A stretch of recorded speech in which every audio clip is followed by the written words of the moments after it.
ಪೂರ್ತಿ ಕುಡಿದು ಕ್ಷುಲ್ಲಕ ಕಾರಣಕ್ಕೆ ಸ್ನೇಹಿತರ ನಡುವೆ ಜಗಳ ಆಗಿದೆ. ಕುಡಿದ ಮತ್ತಿನಲ್ಲಿ ಸ್ನೇಹಿತ ತಲೆಗೆ ಬಾಟಲಿಯನ್ನ ಹೊಡೆದಿದ್ದು ಕೊಲೆ ಮಾಡಲಾಗಿದೆ. ಸ್ನೇಹಿತನ ತಲೆಗೆ ಬಾಟಲಿಯಿಂದ ಹೊಡೆದು ಕೊಲೆ ಮಾಡಿರುವಂತಹ ಘಟನೆ ನಡೆದಿದೆ. ಕ್ಷುಲ್ಲಕ ಕಾರಣಕ್ಕೆ ಶುರುವಾದಂತಹ ಜಗಳ ಇದೀಗ ಕೊಲೆಯಲ್ಲಿ ಅಂತ್ಯವಾಗಿದೆ.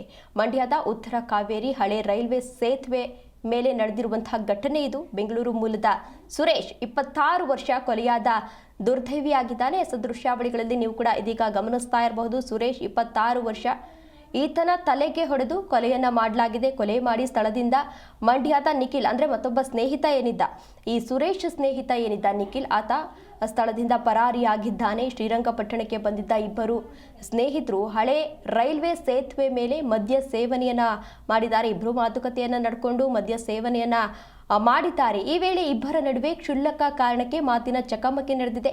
ಏನೋ ಮಾತಾಡ್ತಾ ಜಗಳ ಶುರುವಾಗಿದೆ. ಈ ವೇಳೆ ನಿಖಿಲ್ ಸ್ನೇಹಿತ ಏನಿದ್ದ ನಿಖಿಲ್, ಆತ ಬಾಟಲಿಯಿಂದ ಸುರೇಶ್ ತಲೆಗೆ ಹೊಡೆದು ಹತ್ಯೆಯನ್ನ ಮಾಡಿದ್ದಾನೆ. ಸುರೇಶ್ಗೆ ಜಸ್ಟ್ 26 ವರ್ಷ ಆಗಿತ್ತು ಅಷ್ಟೇ.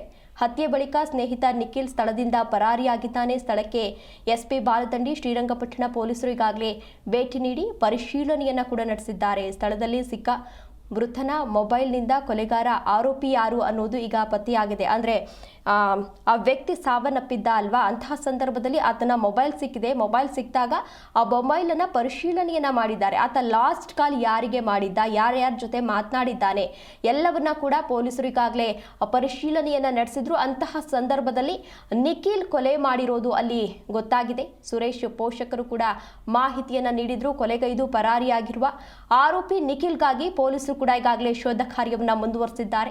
ಶ್ರೀರಂಗಪಟ್ಟಣ ಟೌನ್ ಪೊಲೀಸ್ ಠಾಣಾ ವ್ಯಾಪ್ತಿಯಲ್ಲಿ ನಡೆದಿರುವಂತಹ ಪ್ರಕರಣ ಇದು.